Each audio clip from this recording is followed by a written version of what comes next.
Hello everyone, welcome to NSO classes. और आज के इस वीडियो में हम देखने वाले हैं comparison of sociology with other sciences.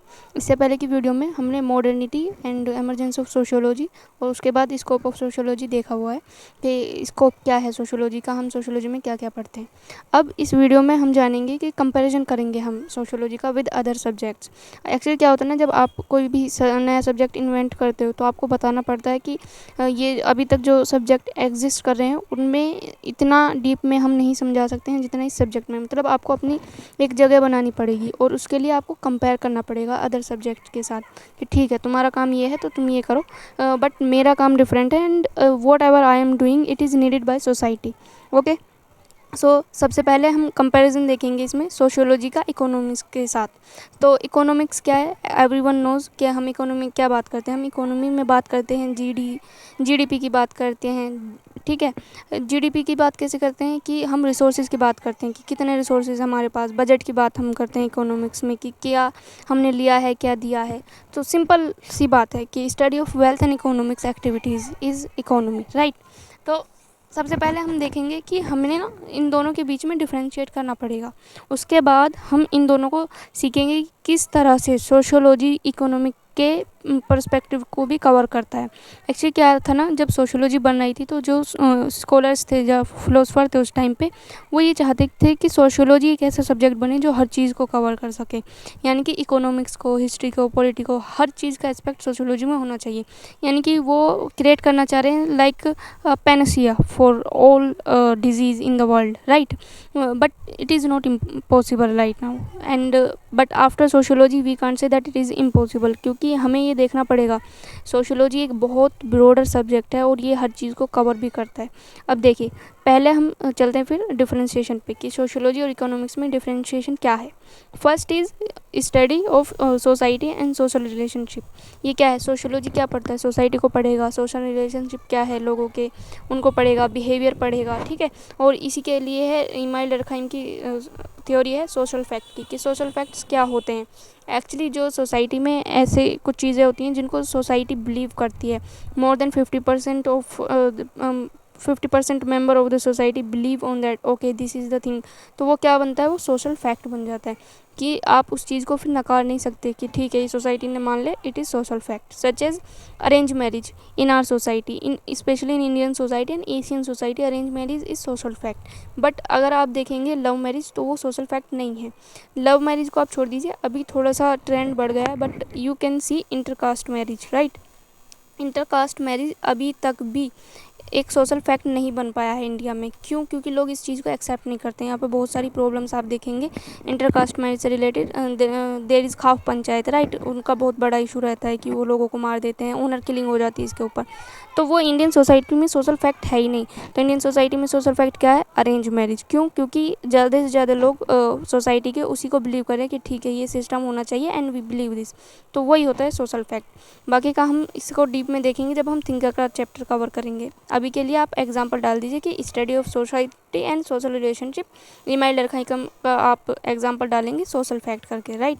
अब देखिए इकोनॉमिक्स में हम क्या पढ़ते हैं, हम वेल्थ के बारे में पढ़ रहे हैं, इकोनॉमिक एक्टिविटीज़ के बारे में पढ़ रहे हैं, राइट। और इसी के लिए है एडम स्मिथ की थ्योरी है इनविजिबल हैंड, कि इकोनॉमिक्स में क्या क्या पर्सपेक्टिव किस तरह से काम करते हैं। इनविजिबल क्या है कि कुछ चीज़ें हैं सोसाइटी में जो हमें दिखाई नहीं देती लेकिन वो काम करती हैं, राइट। उसी से रिलेटेड एडम स्मिथ की थ्योरी है। लेकिन एक थ्योरी और है इनकी, और उसमें ये बोलते हैं ना कि मैक्सिमम हैप्पीनेस का कॉन्सेप्ट ये देते हैं कि इंडिविजुअल हमेशा वो चीज़ चुनता है जिसमें उसको मैक्सिमम बेनिफिट मिलता है, मटेरियलिस्टिक बेनिफिट मिलता है, जिसमें क्या मिलेगा, आपको पैसा ज़्यादा मिलेगा।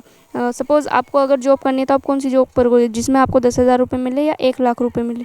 तो एडम स्मिथ कहते हैं कि इंडिविजुअल हमेशा उसी पे जाएगा जिसमें 1,00,000 रुपये मिलेंगे, क्योंकि ज़्यादा है, मटेरियलिस्टिक है ह्यूमन बीइंग, इसलिए वो ये काम करेगा, ठीक है। तो ये इकोनॉमिक टर्म बता रहे हैं एडम स्मिथ हियर।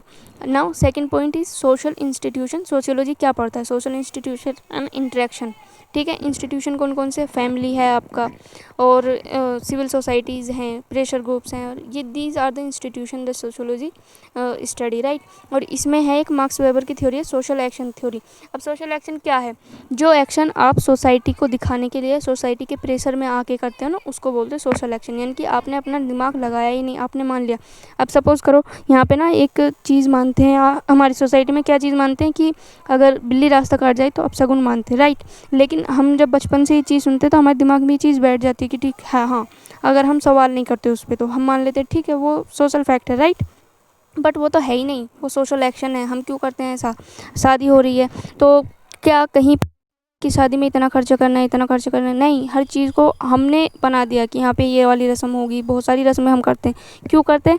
क्योंकि वो हमारा इंडिविजुअल एक्शन है ही नहीं, राइट। सोशल एक्शन आपने बड़ों को कहते हुए सुनोगा, अरे ये तो रीति रिवाज हैं, बस करना पड़ता है दिखावे के लिए, राइट। तो वो हो गया आपका सोशल एक्शन। यानी कि इंडिविजुअल अपनी मर्जी से वो एक्शन नहीं कर रहा है। क्यों कर रहा है? क्योंकि सोसाइटी चाहती है। अब देखो बहुत से लोग ना लव मैरिज के अगेंस्ट नहीं होते, लेकिन वो फिर भी अरेंज मैरिज करते हैं। क्यों? क्योंकि उनको ऐसा लगता है कि अरेंज मैरिज करके ना फैमिली में रेपुटेशन ज़्यादा अच्छी रहती है। ओके, बड़ा भला बच्चा है ये, इसने अरेंज मैरिज की हुई है। जबकि लव मैरिज में कोई उसको प्रॉब्लम नहीं थी।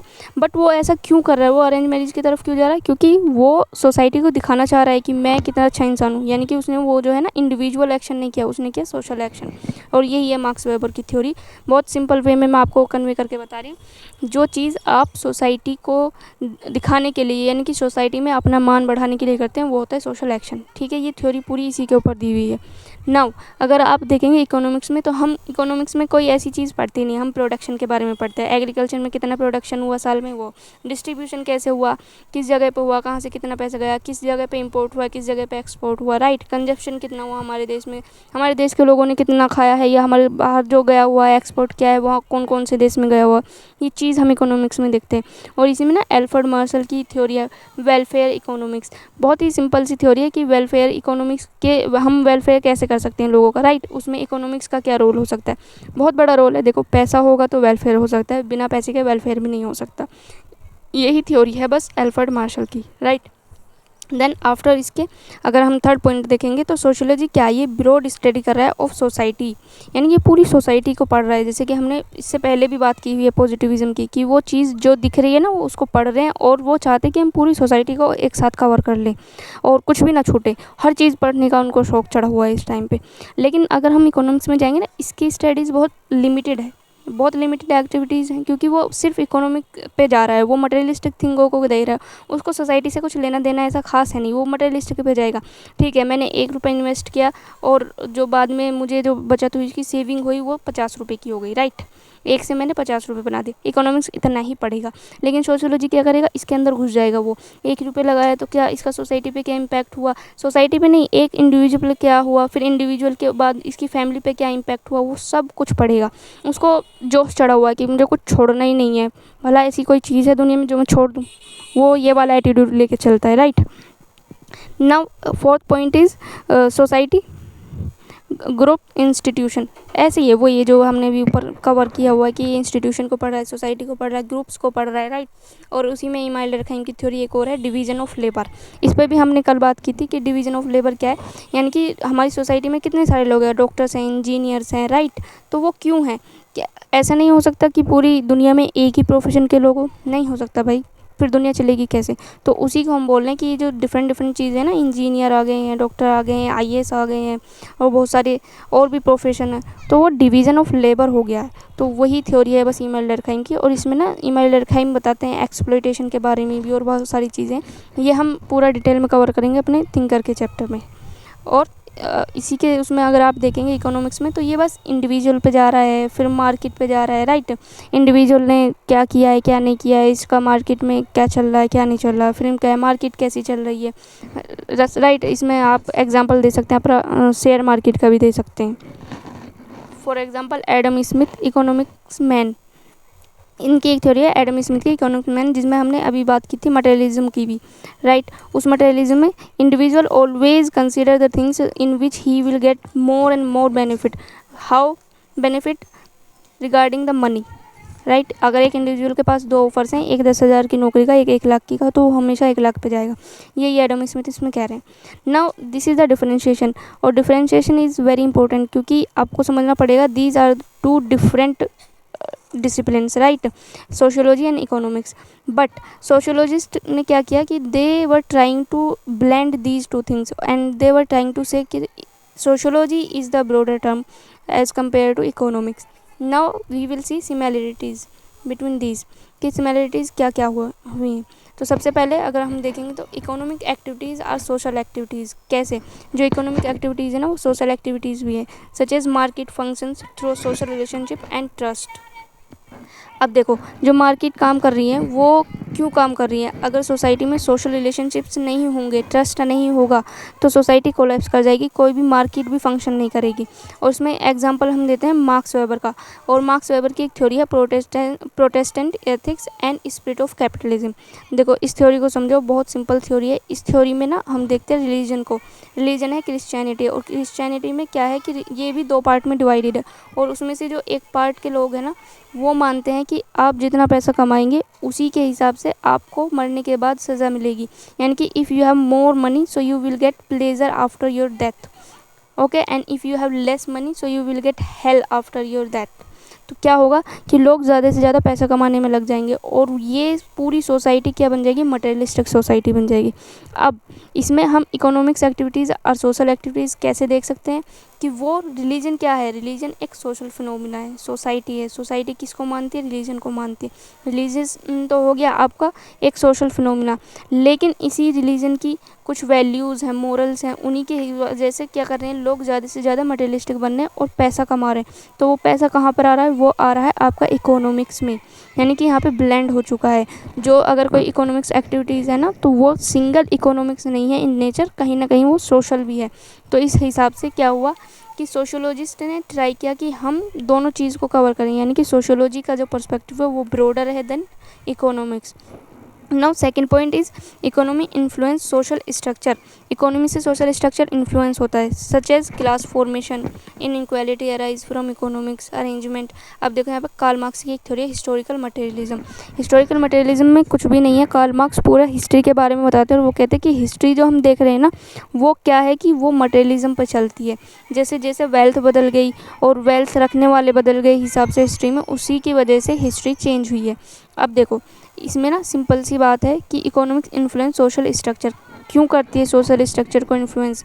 जिसके पास जितना पैसा होगा ना उसके पास उतनी पावर होगी। अब हिस्टोरिकल मटेरियलिज्म में हम 5 तरह की सोसाइटी पढ़ते हैं, primitive, ancient, feudalism, capitalism and after that communism.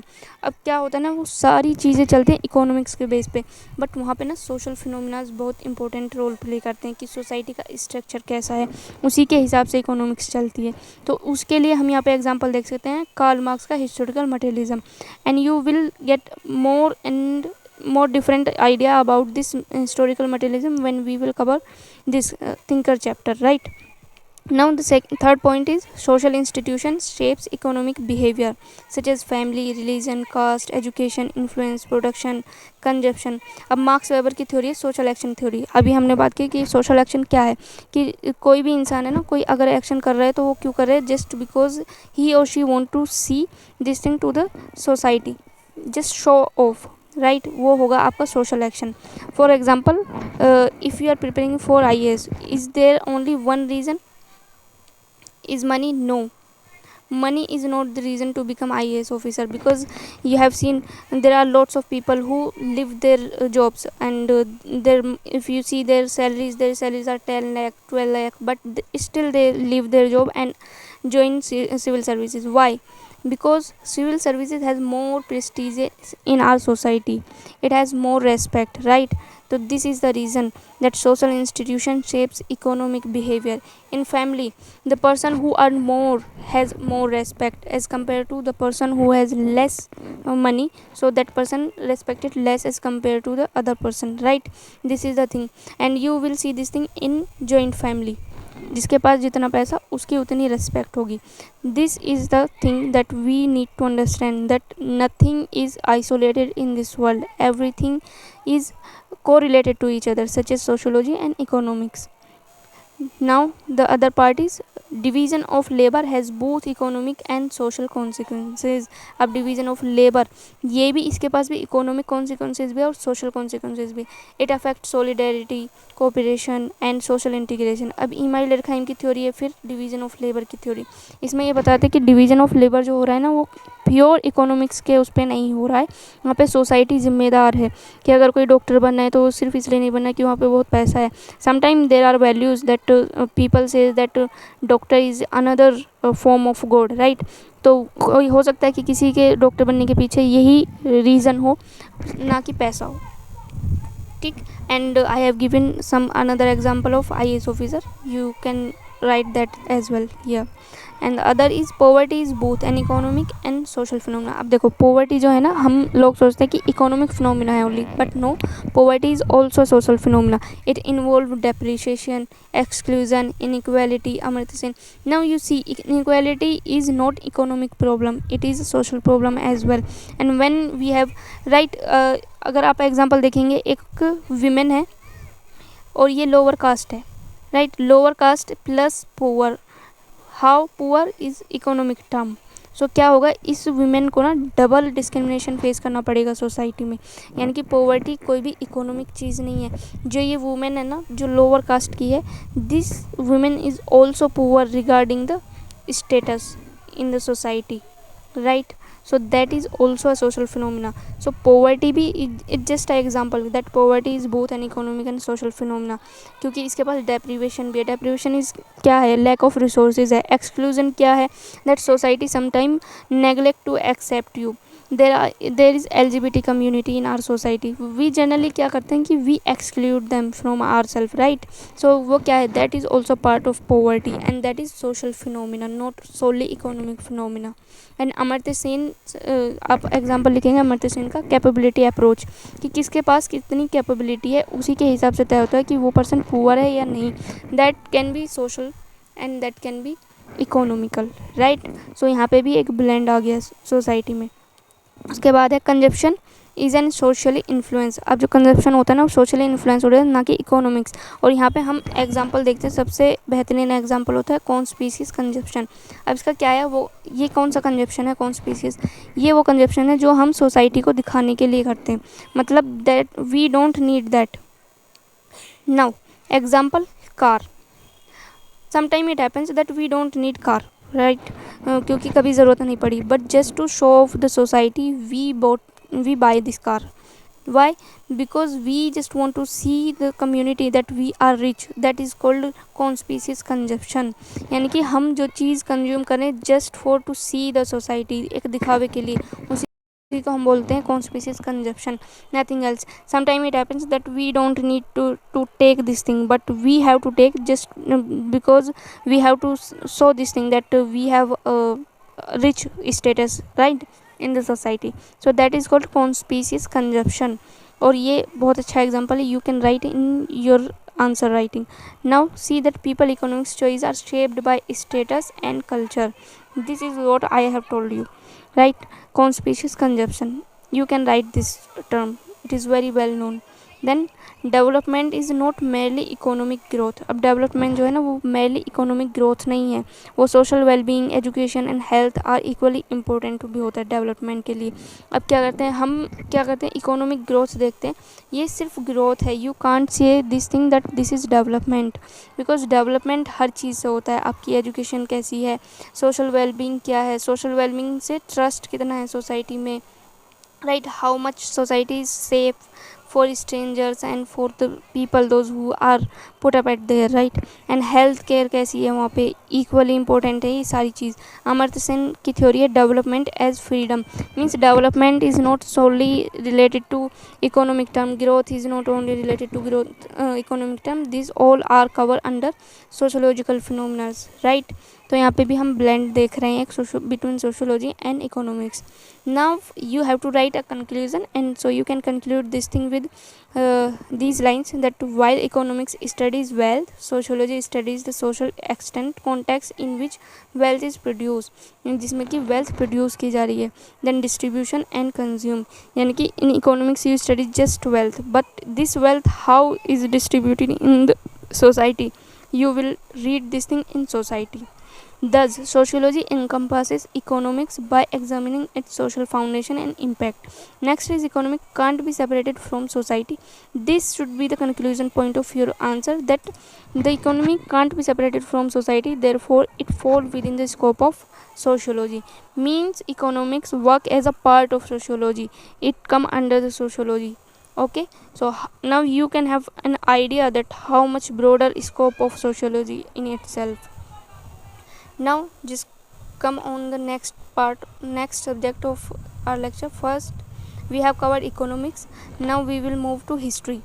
See, what is history? History is nothing but it is the study of our past, right?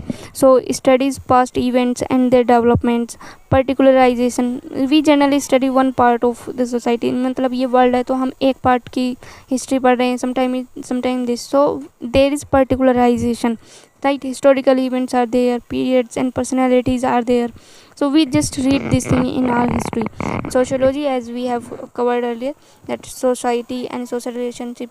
Here in history we generally focus on the particularization, but in sociology we are focused on generalisation, यानी कि हमें broader चीज़ों को पढ़ने की आदत है। इसमें हम पूरी सोसाइटी को कवर कर रहे हैं, society, groups and institution, but in this we just covering some events and periods and personalities. After that this can finish. Okay, and history is not movable, it remain as it is for whole life, right? Now come on the similarities, that how we can blend these both subject. Now see, first point is this, that history provides past, sociology explain its social significance. यानी कि ये कैसे signify करता है कि history ने हमको past बता दिया, बट सोशियोलॉजी उसका सोशल सिग्निफिकेंस निकालेगा. As we discuss earlier, Marx Weber Protestant ethics, यानी कि ये एथिक्स क्या कह रही है, ये मटेरियलिज्म पे फोकस कर रही है, that how much you can earn in this world. Okay, उसी के हिसाब से आपका डिसाइड होगा कि आपको हेल मिलेगा या हेवन मिलेगा. सो ये क्या है, ये सोशल फिनोमिनाज है, और ये किससे रिलेट हो गए हैं, ये हिस्ट्री से रिलेटेड है. हिस्ट्री में ये चीज़ें बताई गई, but these are the people who follow this thing till now. अभी तक भी क्रिश्चियनिटी में अगर आप जाएंगे, प्रोटेस्टेंट में, तो उनकी एथिक्स यही है, they always focus to earn more and more money, right, till now. तो वो क्या है, वो सोशल सिग्निफिकेंस बन चुका है, आज का सोसाइटल फिनोमिना बन चुका है. Now second point is social institution have historical roots, यानी कि जो सोशल इंस्टीट्यूशन है, हम जो सोशल इंस्टीट्यूशन पढ़ रहे हैं, फैमिली पढ़ रहे हैं, बिहेवियर पढ़ रहे हैं ऑफ इंडिविजुअल, उनकी हिस्टोरिकल रूट्स हैं. और इसमें हम एग्जांपल देते हैं इमाइल डर्कहाइम का डिवीज़न ऑफ लेबर. क्या डिवीज़न ऑफ लेबर हमेशा से ऐसा था जैसा आज हम देख रहे हैं, या इसके पीछे भी रीज़न था? तो इसमें ना इमाइल डर्कहाइम डिवाइड करते हैं सोसाइटी को टू पार्ट में, एक होती है ट्रेडिशन सोसाइटी, एक होती है modern society. And after that he explained that in traditional society division of labor was different, but in modern society division of labor is different. और यहाँ पे बहुत सारे एस्पेक्ट आते हैं जो कि हम कवर करेंगे अपने थिंकर के चैप्टर में. But now you should understand कि डिवीज़न ऑफ लेबर ना हमेशा से ऐसा नहीं था. So social institution have historical roots, but there are some changes that we cover in sociology in modern era, right. Now come on the next part is historical event shape social change such as, हम यहाँ पे example देते हैं Karl Marx के historical materialism का. अभी मैंने कहा कि कार्ल मार्क्स ये कह रहे हैं कि हिस्ट्री प्योरली सोशल फिनोमिना नहीं है, हिस्ट्री में हम मटेरियलिज्म को भी देखते हैं. तो historical event shape social change, यानी कि मटेरियलिज्म से सोसाइटी में भी चेंज आते हैं. जब यहाँ पे सोसाइटी होती है ना प्रीमिटिव सोसाइटी, तो वहाँ पे क्या आता है, प्रोडक्शन जो होता है ना, FOP एंड ROP, ये दोनों चीज़ें चेंज हो जाती हैं. FOP forces of production and ROP relationship of production. ये पूरी कार्ल मार्क्स की थ्योरी है, and we will explain this thing in upcoming videos.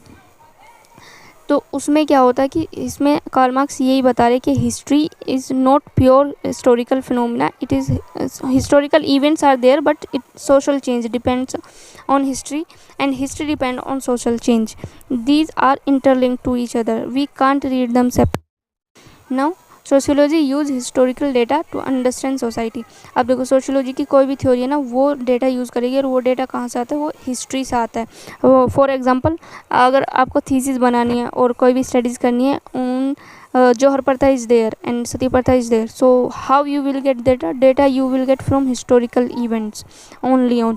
तो हिस्ट्री कैसे करती है कि हिस्ट्री प्रोवाइड करती है, सोशियोलॉजी को डेटा देती है, एंड सोशियोलॉजी हिस्ट्री को ये दिखा देती है कि सोसाइटी में ये चीज़ नहीं होनी चाहिए थी, historical part was wrong at that point of time. ठीक है, तो इसको हम इसी तरह से लिखेंगे, sociology use historical data and understand society. अब यहाँ पे एग्जांपल हम देखते हैं मार्क्स वेबर का, कंपैरेटिव हिस्टोरिकल मेथड। इसमें ना मार्क्स वेबर ने बहुत सारे मेथड्स बनाए हुए हैं, उसमें हम हिस्ट्री को कंपेयर करते हैं कि डिफरेंट टाइप से किस तरह से हम उसको कर सकते हैं। तो सिंपल नाम लिख देना एंड थ्योरी का नाम लिख देना और इसको लिख देना। उसके बाद history record change, sociology explain the cause and consequences of change. History क्या करता है ना, हिस्ट्री में सिंपल आप देखेंगे इवेंट बताएगा एंड इवेंट के बाद डेट बता देगा और क्या क्या हुआ वो एज इट इज़ लिख देगा यहाँ पे, that is called history. But sociology का काम क्या है ना, वो sociology always try to go in depth.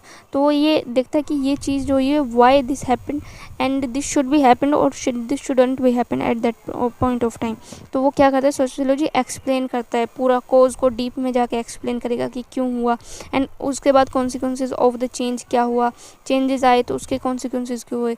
जैसे कि कार्ल मार्क्स की फिर से डायलेक्टिक मटेरियलिज्म थ्योरी आ जाती है कि डायलेक्टिक मटेरियलिज्म में वो कहता है ना, दो आइडियाज़ जब चेंज होते हैं तो वहाँ पे मटेरियलिज्म से आ जाता है। डायलेक्टिक कैसे चलते हैं वो भी मटेरियल पे डिपेंड है। यहाँ पे एक थ्योरी और आती है हीगल की, हीगल आइडियलिस्टिक पर्सन है और वो आइडिया को मटेरियलिस्टिक थिंग में चेंज करके बोलते हैं, वो भी हम देखेंगे in our sociological thinker chapter.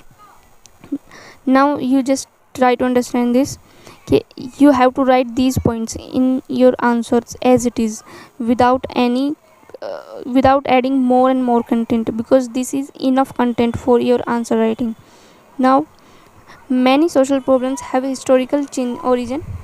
Karl Marx class conflict theory, एक यहाँ पे ना कि जो बहुत सारी प्रॉब्लम्स है, सोशल प्रॉब्लम्स है, उनका हिस्टोरिकल ओरिजिन है और उसमें ना कार्ल मार्क्स ने दिया हुआ है क्लास कन्फ्लिक्ट थ्योरी। और यहाँ पे ये बात करते हैं सबसे ज़्यादा इनइक्वालिटी, कि इनइक्वालिटी कैसे आई, जो कि प्रिमिटिव सोसाइटी थी वहाँ पे तो परफेक्ट इक्वालिटी, और उसको हम बोलते हैं कि यहाँ पे ना कम्युनिज्म क्या था। और इसी के बाद कार्ल मार्क्स कहते हैं कि जो फिफ्थ स्टेज आने वाली है सोसाइटी की वो कम्युनिज्म होगा।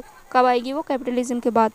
उसी को वो बोल रहे हैं कि मैनी सोशल प्रॉब्लम है हिस्टोरिकल ओरिजिन, कि इनइक्वालिटी अभी नहीं है, इनइक्वालिटी पहले पास्ट से आ गई है और वो प्रॉब्लम क्या है, वो हिस्टोरिकल प्रॉब्लम है और अभी भी वो बनी हुई है सोशल प्रॉब्लम। और हिस्टोरिकल मूवमेंट्स हैं यहाँ पे, influence social structure and culture. अब देखो यहाँ पे हम एग्जाम्पल डाल सकते हैं इमाइल डरकheim का कलेक्टिव कॉन्शियसनेस का। क्या करते हैं, हिस्टोरिकल मूवमेंट्स हैं वो इन्फ्लुएंस करते हैं सोशल स्ट्रक्चर को, हिस्ट्री में जो हुआ था। अभी आप देखेंगे तो एजेंडास चलते हैं वो किसके ऊपर चलते हैं, हिस्ट्री के ऊपर चलते हैं। सो कोई भी पॉलिटिकल लीडर आके बोलता है that we have done this thing in history, तो लोग बहुत ज़्यादा उस पर यकीन करने लगते हैं। तो क्या करता है वो, सोशल इन्फ्लुएंस कर रहा है सोशल स्ट्रक्चर को, सोसाइटी में जो इंडिविजुअल है वो उसकी बात पे यकीन कर रहा है और जान रहा है, कल्चर को इफेक्ट कर रहा है ये। और इसमें इमाइल डरकheim की एक थ्योरी है वो है कलेक्टिव कॉन्शियसनेस, कि ह्यूमन के पास ना अपना खुद का दिमाग होता है तो वो कैसे उसको यूज़ करता है। कलेक्टिव कॉन्शियसनेस कि पूरी सोसाइटी एक ही चीज़ को मानने में लग गई है, उसी को बोलते हैं कलेक्टिव कॉन्शियसनेस। और ये example you can write in your answer. Now come on the conclusion part of this, कि history is the past of society while sociology is science of society. Sociology interpret the social meaning of historical events. Simple conclusion is there, ये past की जो society है और while sociology, देखो history क्या करते हैं, history is the past of society यानी कि जो बीत गया है, लेकिन sociology is science of society and sociology studies society in scientific way. sociology interpret करता है social मीनिंग को, हिस्टोरिकल इवेंट्स को, यानी कि यहाँ पे भी एक ब्लेंडिंग है। You can't separate these both disciplines separately, right. और इसके बाद after this we will cover next subjects comparison in upcoming videos. So thank you so much for watching this video till